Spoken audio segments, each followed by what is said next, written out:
Muy buenos días. Estamos hoy con un invitado muy especial, de verdad, aprovechando que nos da un espacio. Alejandro Melamed es un experto en todos los temas de gestión humana, es un experto en trabajar con la gente, fue vicepresidente de Recursos Humanos de Coca-Cola, autor de 6 libros y hoy en día, de verdad, asesor para muchas empresas en Latinoamérica. Por eso hoy queremos tenerlo con nosotros, queremos aprovechar todo su conocimiento, queremos de verdad hablar de temas que nos permitan estar avanzados, que nos permitan ser esas empresas que la gente quiere y ansía trabajar con ellas, y queremos de verdad hablar cómo podemos transmitirle bienestar a nuestros colaboradores. Alejandro, muy buenos días, ¿cómo estás? Muy buenos días, Clara. Un placer para mí, un gusto poder compartir con ustedes parte de la experiencia y obviamente aprender en conjunto y generar ideas que tal vez antes ni siquiera nos hubiéramos imaginado. Así que estamos viviendo tiempos muy especiales, que son tan especiales que nos permiten justamente tener esos espacios, esos contextos para soñar en un mundo mejor, en un mundo diferente, en un mundo más equitativo y donde todos tengamos muchas más oportunidades. Ay, Alejandro, acabas de decir 2 cosas que a mí realmente me encantan y que siempre he sido apasionada del tema. Uno, tener un mundo mejor, que yo creo que eso lo tenemos que construir día a día, todos poniendo nuestro grano de arena. Creo que es un tema gobierno, entidades, personas naturales, familia, sociedad, y me encantaría que pudiéramos hablar un poco al respecto. Y otro que también me parece súper lindo y clave, y es un mundo más equitativo. Yo Sí. siento que con esto que el COVID nos empujó, porque creo que ya veníamos hablando, pero el COVID como que hizo una presión y nos llevó a ser un poco más rápidos, puede ser una gran oportunidad para alcanzar y ser más equitativos, para que haya más oportunidades para la gente, sobre todo a nivel educativo. Entonces, no voy a poner tantos temas, comencemos con el Sí. primero. No, está claro. Yo creo, a ver, cuando hablamos de un mundo mejor, que incluye un mundo más equitativo, a ver, hay un concepto que es un concepto de un autor que yo sigo mucho y fue un maestro mío, que se llama Bernardo Klixberg, que él tiene, digamos, una idea que lo llama el círculo, el triángulo de oro. El triángulo de oro. Él lo que dice es que hay ciertos momentos en la historia en los cuales el Estado, las empresas y la sociedad civil tienen que generar esas estrategias comunes, esas alianzas de potenciación, donde se definan los grandes lineamientos hacia los cuales se quiere apuntar. Y que esos sean políticas en las cuales todos estén de acuerdo y que todos contribuyan desde el lugar donde están. A mí lo que me parece es que esta pandemia dejó al descubierto cómo muchas veces el ser humano actúa del egoísmo. Porque pongámonos a pensar de una manera bien amplia. Si en lugar de estar pensando cada uno la solución, hubieran juntado a nivel mundial los 10 cerebros más sofisticados y entre todos hubieran dicho, a ver, ¿cuál es el problema? ¿Cómo se resuelve? ¿Dónde se encuentra la medicina? ¿Cuáles son los procesos? Yo no tengo dudas que esto hubiera sido mucho más veloz, mucho más conducente, mucho más lógico, mucho más equitativo. Ahora, ¿qué es lo que sucede? Cada uno intenta sacar la mejor tajada de esto. Entonces, no, yo compro 200 millones de vacunas y que queden para mi país. Y no, y yo como lo desarrollé. Entonces, yo creo que de alguna manera esta pandemia, Clara, fue como una especie cuando viene el mar y lo que hace arrastra todo. Ahora, cuando se va al mar y vemos la playa, vemos cuáles son los restos. Y en los restos quedan lo mejor y lo peor. Y yo creo que esto ha sacado lo mejor y lo peor de toda la humanidad. Y ha sacado cosas espectaculares, ha sacado proyectos de solidaridad increíbles. Hemos encontrado, ¿sabes qué? Hay algo que es muy interesante en el estudio de las empresas que mejor capacidad de recuperación tuvieron en China. Una de las cosas que se identifica son 6 cualidades, pero la sexta, y que dicen que es muy importante, son todas empresas que tuvieron una actitud de conexión con la comunidad y que generaron acciones de voluntariado. Y te cuento una experiencia porque yo lo veía de manera teórica, pero teniendo una alumna en la maestría en la universidad mía que trabaja en la empresa petrolera china, la empresa se llama Sinopec, me contaba que en el mes de enero, ella trabajando acá en Latinoamérica, le piden, cuando sus jefes viajan a presentar el plan de negocios anual a China, le dicen que todos los empleados tenían que donar un montón de tapabocas, un montón de barbijos para que los jefes se los lleven a China. Toda la gente diciendo, no puede ser, es una vergüenza, como una empresa que tiene tanta plata nos pide. Sin embargo, todos los empleados aportaron. Ahora, en el mes de marzo, cuando vino la pandemia a Latinoamérica, cuando llegó acá, todos los empleados de esta empresa recibieron un kit muy grande para ellos y sus familias para poder disponer de tapabocas. ¿Cuál es la gran enseñanza de todo esto? La solidaridad vuelve, y el hacer las cosas bien y hacer el bien son dos de las cuestiones que tenemos que considerar en este momento. Y me parece que es uno de los grandes desafíos, no solamente hacer las cosas bien, sino hacer el bien, y me parece que de alguna manera esto contribuye a esto de tener un mundo mejor, ¿no es cierto? Completamente de acuerdo. Y bueno, y aquí tú ya comenzaste a entrar en un tema en donde cómo las empresas también desde hacer el bien van recibiendo y van generando todo este bienestar también para sus empleados, para la comunidad y demás. A mí me encanta y yo no puedo dejar pasar este espacio, saber que has escrito 6 libros, me acabas de decir que ya casi sale el 7º libro, me encantaría que tuviéramos primicia y algo especial de ese 7º libro. Sí, sí. Pero bueno, ¿cómo nace todo esto? O sea, es tener el tiempo de plasmar toda esta experiencia, todo este conocimiento que tú tienes, dejarlo de verdad para que la gente lo practique, lo comience a trabajar, y sobre todo, que los que trabajamos en recursos humanos podamos generar bienestar y aportarle a nuestra sociedad para que todos estemos mejor. Sí, mira, Clara, yo te voy a ser honesto. A ver, yo considero que todos nosotros pertenecemos a un grupo muy, muy selecto de personas que tienen la posibilidad de acceder a un montón de tecnologías, a un montón de conocimientos, a un montón de recursos que la mayoría no accede. Yo me formé en la escuela pública, en la universidad pública, hice mi doctorado en la universidad pública. Y parte del compromiso que asumí desde el momento que ingresé a estudiar, y que en la Argentina, en la universidad pública, uno no paga por estudiar, y yo lo que dije, esto es demasiado generoso conmigo, y uno tiene que tener una actitud de gratitud ante todo aquello que recibe. Y en ese momento asumí 2 compromisos. El primero es seguir enseñando en la universidad pública hasta tanto me lo sigan permitiendo, y de hecho hoy hace casi 30 años, un poquito más de 30 años que estoy enseñando en la universidad pública, ¿no? Esto por un lado. Ahora, por otro lado, yo lo que me di cuenta es que hay mucha gente que tiene la necesidad de acceder a toda la tecnología, los conocimientos y las experiencias que tenemos nosotros. Y como, bueno, la buena suerte, como dice mi amigo Alex Rovira, él lo que hace es distinguir entre la suerte y la buena suerte.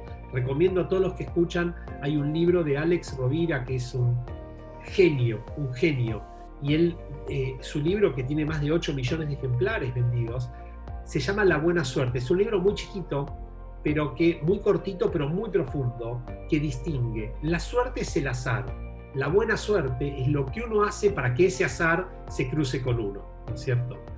Y yo creo que, digamos, tuve la buena suerte de trabajar en empresas espectaculares, inclusive, digamos, y si nos remontamos a mi propia historia, yo accedo a mi primer trabajo en recursos humanos, y esto es interesante, porque yo soy contador público y tengo un doctorado en ciencias económicas. Sin embargo, siendo alumno de la universidad, estando pasando al último año de la universidad, el mejor profesor que tuve en la universidad me llama y me dice, quiero que vengas a trabajar conmigo. Y me dice, te voy a decir 3 cosas. Primero, vas a trabajar gratis porque lo que vas a hacer es venir a aprender. Segundo, vas a trabajar en temas de recursos humanos. Hasta ese momento yo ni siquiera conocía la categoría de recursos humanos. No entendía que alguien en una empresa pudiera trabajar en la gestión de las personas. Nunca lo había visto, no lo conocía. Y tercero, me dijo, tu trabajo va a ser estar como una estampilla al lado mío y aprender de mí. Y al día de hoy, tiene sus 80 largos este profesor, Santiago Lasati, digo su nombre porque es un genio del management. Él era el número 1 de Arthur Andersen. y él me llevó a trabajar con él, y con él durante 8 años, que fueron mis primeros 8 años laborales, aprendí, pero lo digo con absoluta transparencia, desde cómo se engrampa una hoja hasta la primera vez que accedí a una computadora y me enseñaron DOS, me enseñaron Lotus 123 y, digamos, aprendí todo lo que es del mundo laboral. Y ahí me di cuenta lo importante que es tener un buen maestro, un buen mentor, pero además lo importante es que es acceder a las fuentes que te pueden nutrir.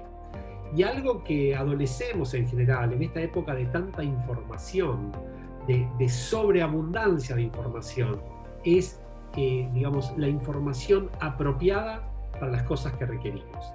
Entonces, te diría que casi fue de casualidad como empecé a escribir, porque mi primer libro, que te lo muestro, que se llama Empresas Depredadoras, que es muy interesante porque tiene que ver con la otra cara del bienestar.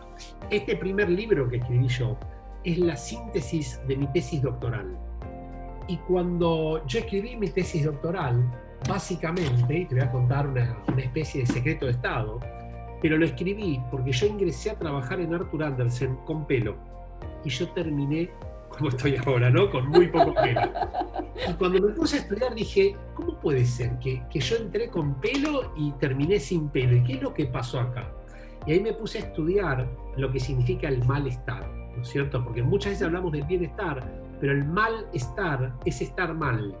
Y ahí me di cuenta las consecuencias de trabajar 14 horas, 15 horas por día en una industria que crecía, la consultoría estaba expuesto a las mejores empresas del mundo, viajaba por todo el mundo, todo, pero sin embargo, mi salud física y emocional empezaba a verse impactada. Y ahí me puse a investigar, estuve 10 años investigando sobre estos temas, ahí escribí mi tesis doctoral, que fue bastante revolucionaria, porque trabajando en este tipo de organizaciones, de alguna manera terminaba poniendo el dedo en la llaga de aquellos aspectos que estas organizaciones, y lo más interesante, yo no culpo a las organizaciones, yo lo llamo esto las consecuencias no buscadas ni deseadas, pero que existen.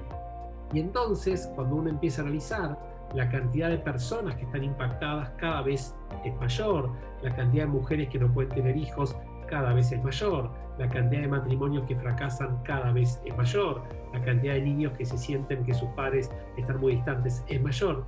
Y empecé a encontrar lo que se llaman todas las consecuencias del estrés laboral. Y un estudio muy interesante que encontré en la Asociación Americana del Estrés hablaba de los 50 emergentes que tiene en nuestro cuerpo el estrés. Y era muy interesante porque lo que me sucedía a mí era algo solamente estético, no era algo que me afectaba la salud, ¿no? Pero te voy a hacer una síntesis, digamos, si uno va de la cabeza hasta los pies, uno encuentra la cantidad de gente que está con jaquecas y migrañas producidas por el estrés, la cantidad de gente que tiene problemas en la vista por problemas del estrés, la cantidad de gente que tiene bruxismo, que es a la noche cuando uno hace con los dientes así, tremendo. Todo lo que sucede en el aparato respiratorio, todo lo que sucede en nuestra piel y la cantidad de gente que tiene un montón de emanaciones en la piel. Cuando seguimos bajando, encontramos lo que se llama el triángulo del estrés, y es la gente que tiene problemas en el cuello y en los hombros y que está totalmente dura. Obviamente, si bajamos, encontramos todo lo que es el corazón y todas las enfermedades coronarias, con tal vez la más grave de todo. Después encontramos todo el aparato digestivo, con todas las consecuencias del aparato digestivo de todo lo que te puedas imaginar. También fue muy triste encontrar todo lo que es el aparato reproductivo y las consecuencias que genera. Encontramos la gente que tiene, puedo seguir mencionando, ¿no? Porque tenemos en todo el cuerpo, y recorriendo de la cabeza hasta los pies, la gente que tiene contracciones o tiene problemas en los músculos, digamos que a la noche se despierta, que, bueno, a ver, yo creo que hay mucha gente que estará escuchando que está diciendo, lo tengo, ¿no? Y la realidad es que parte de lo que me puse a pensar es que eso no puede ser así, que no es justo. Las empresas no se proponen eso, pero no solamente esto, sino que si el recurso más importante de las organizaciones son las personas, y las personas se sienten maltratadas, cuando vos tenés malestar, lo que haces es reaccionar de la peor manera. Y la peor manera es tener peleas, irritaciones, conflictos, todo tipo de discusiones con todas las personas. Y si en las organizaciones, en definitiva, les abonamos los salarios a las personas para que brinden sus mejores ideas, las mejores ideas no las damos cuando estamos mal, sino cuando estamos bien. Y es ahí que, a partir de este concepto, nace mi segundo libro. Y mi segundo libro, justamente, se llama Empresas Más Humanas. Y en Empresas Más Humanas, lo que hago es Empresas Más Humanas, mejores personas, mejores empresas. Acá lo que hago es tratar de transmitir todas las ideas de cómo podemos hacer para transformar una organización y generar una empresa que sea realmente esas empresas que son como una usina de ideas, de potencia, etc. Y la verdad que gran parte también de lo que relato ahí, yo trabajé en Coca-Cola 17 años y mientras trabajé en Coca-Cola, yo fui el vicepresidente de Recursos Humanos para Latinoamérica Sur. Tenía a mi cargo 6 países. Y cuando tomé la conducción, lo primero que dije es, quiero que hagamos un chequeo de cómo estamos respecto al mercado y cómo estamos respecto a nosotros mismos y cómo evaluamos como las mejores empresas para trabajar. Y mis colegas me decían, no, ¿cómo? A ver si salimos mal. Le digo, bueno, es lo que somos. Y la primera vez que fuimos, salimos número 27. Y bueno, mis colegas diciéndome, ¿vos te parece? ¿No somos 27? Le digo, bueno, es lo que somos. Asumamos dónde estamos. Y a partir de acá, veamos todo lo que tenemos para mejorar. Y a partir de ahí iniciamos un camino que fue primero 27, después 10, después 3, después 1, sostenidamente siendo la mejor empresa para trabajar. Entonces, nuevamente, lo que dije es, si hicimos tanto y logramos ser la mejor empresa para trabajar, compartamos con mucha más gente cuál es el trayecto, cuál es el camino que hay que recorrer para llegar acá. Y la verdad que estoy, feliz porque puedo ver las dos caras. Y ahora que colaboro con un montón de compañías, es muy rápida la capacidad de detección a ver dónde están los dolores, ¿no? Porque todos tenemos dolores y hay que ver cuáles son dolores de crecimiento y cuáles son dolores de sufrimiento, que los hay y muchos. Yo creo que definitivamente has nombrado lo que queremos centrarnos, y es que tienes la experiencia, lograste llevar una compañía a ser la número 1 y demás, así como de manera resumida en 1, 2, 3, 4, 5. Entendimos el lado contrario, que también me parece súper importante. Entiendo el malestar para poder centrarme y hablar de bienestar. ¿Cuáles crees que son esos puntos claves y esos actores claves? Yo pienso que el bienestar se construye en conjunto, no es solamente mi empresa ni los líderes, sino buenos líderes, buena empresa y lo que cada uno de nosotros aporta a ese bienestar. ¿Cuáles son esos puntos claves para comenzar a construir bienestar, también pensando en el momento que vivimos? Porque esto nos ha cambiado mucho la forma de trabajar, ¿sí? Absolutamente. Entonces nos gustaría que nos ayudaras ahí a concretar esos puntos. Mira, yo te voy a decir, cuando hablamos de bienestar, primero tenemos que hablar de 4 planos: físico, mental, emocional y espiritual. Yo creo que bienestar es estar bien. Y uno tiene que tener ese equilibrio en todos los planos de la vida.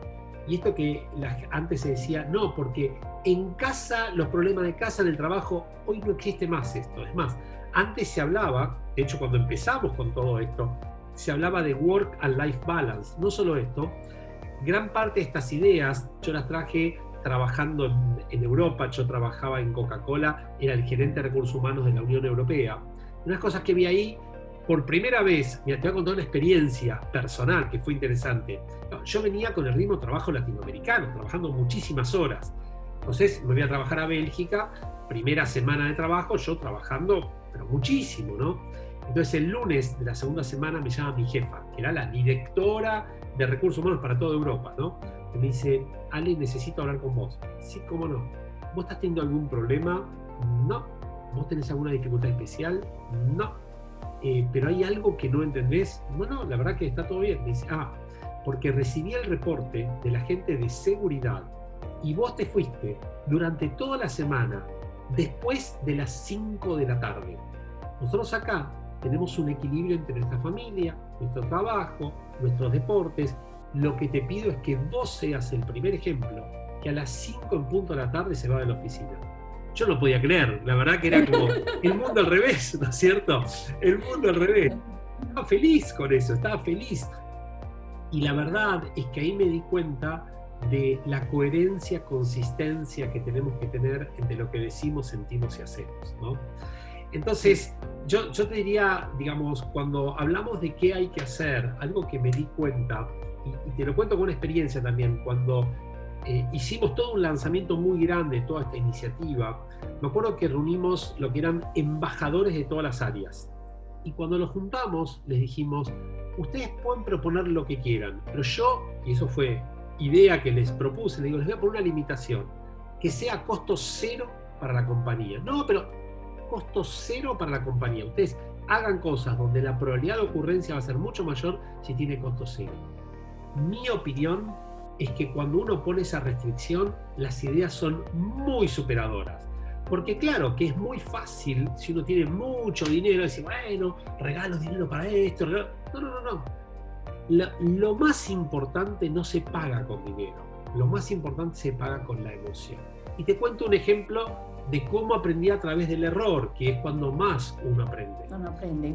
Apenas lanzamos esta iniciativa, que fue un proyecto enorme de muchas semanas de trabajo y que estábamos todo 360, como se dice hoy, con todos los ángulos considerados, lo primero que hicimos fue generar lo que llamamos el horario flexible. El horario flexible, las personas podían entrar media hora antes e irse media hora antes, o entrar media hora después e irse media hora después. No era un gran cambio, pero en ese momento, año 2007, estoy hablando de 2008, era un cambio muy, muy importante.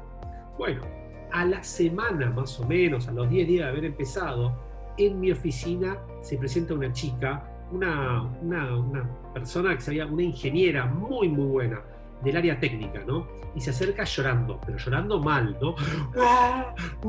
Era más o menos las 5 menos 10 de la tarde, algo así.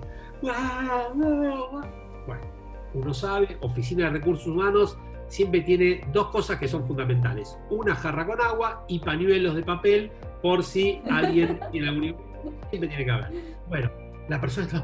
¿Por qué? Bien, esa persona está tan compungida. Bueno, la logramos calmar, teníamos mucha conexión, hablamos y bueno, contame qué te pasó. Lo que pasa, bueno, hasta que me pudo contar. Ella estaba a las 5 menos 5 subiendo al ascensor de su piso. Había entrado media hora antes ese día. Cuando está saliendo, y no se había ido a almorzar porque tenía la fiesta de cumpleaños de su hijo. Cuando estaba entrando en el ascensor, el director del área, desde el fondo del pasillo, le grita: ¡ah! Hoy trabajás mediodía vos. Esa palabra de ese director nos anulaba toda la iniciativa. Y ahí nos dimos cuenta que más allá de las políticas, más allá de la comunicación, más allá de las cartelerías, más allá de todo, es clave que los líderes compren la idea y sean los principales sponsors. Porque cuando no sucede así, la gente en el día a día termina trabajando con su líder y termina haciendo lo que el líder quiere. Y lo que nos dimos cuenta ahí, que teníamos, ¿cómo lo llamamos? Terroristas internos, lo llamábamos nosotros, porque eran los que atentaban contra una iniciativa, que estaba toda la organización, pero 3-4 líderes que estaban en desacuerdo eran lo que llamaban los passive resistance, los resistentes pasivos. No, está todo perfecto. Hoy trabajás mediodía. Una frase, una cara, una mirada de un líder te puede anular todo. Entonces, para mí, esto se construye de abajo para arriba y de arriba para abajo, en los dos sentidos, y todos co-creando y pensando en las ideas superadoras. Eso es clave, es fundamental. Y en estos tiempos de tanto replanteo de un montón de cosas, yo creo que parte de lo que tenemos que pensar es cómo todo esto tiene sentido para las personas. Y te voy a ser honesto, ¿qué visualizo yo? Muchas empresas de las que más dinero tienen y las que más recursos tienen, generan un montón de iniciativas, pero las generan desde los ojos de recursos humanos y desde los ojos de los líderes de la compañía, no así desde las necesidades concretas de las personas. Entonces, ellos utilizan el modelo haz por los otros lo que vos quisieras, lo que tú quisieras que te hagan a vos. Y ese no es el modelo que hay que utilizar. El modelo es: haz por los otros lo que los otros quisieran que hagan por ellos. Entonces, yo creo que lo que sucede es que muchas veces se producen planes que son PowerPoints espectaculares y hay mucha inversión de dinero, pero están hechos desde una oficina de recursos humanos, desde una gerencia general, y no tienen aterrizaje a las necesidades auténticas de las personas y de los colaboradores de las organizaciones. Y eso es lo que hay que hacer. Hay que escuchar a la gente, hay que estar en el lugar donde pasan las cosas. Les voy a contar una experiencia. Previo a trabajar en Coca-Cola y después de Arthur Andersen, yo trabajé en Molinos Río de la Plata, que es una de las compañías alimenticias más importantes de todo el Cono Sur, ¿no es cierto? Yo entré como gerente de recursos humanos y, claro, no me conocía nadie. El primer día, previo a que me conozca cualquiera, yo arreglé con el que era mi jefe, le dije: ¿sabes qué? Me voy a vestir de repositor de supermercado y voy a ir a trabajar como un repositor más, para ver qué es lo que pasa. Estuve toda una mañana trabajando éramos 6 repositores en el supermercado más importante que hay acá. Claro, me maltrataron, tenía que cargar las cosas más complicadas, entrar a las heladeras, llevar. Cuando termina ese día, nos sentamos en el vestuario y les digo: muchachos, les quiero contar algo. Sí, cómo no, pero me miraban así como despreciándome, ¿no? Cómo no. Digo: les quiero contar que soy el nuevo gerente de recursos humanos. Se miran entre los 5 y hacen: ¡no te podemos creer! 2 preguntas me hicieron. ¿Un gerente y trabaja? Primera pregunta. Segunda pregunta: ¿por qué no nos dijiste antes? Y le dije: justamente no les dije antes, porque quería entender cuál era la cultura real y qué es lo que pasaba acá adentro. Y me di cuenta que el trabajo que están haciendo es inhumano en este momento.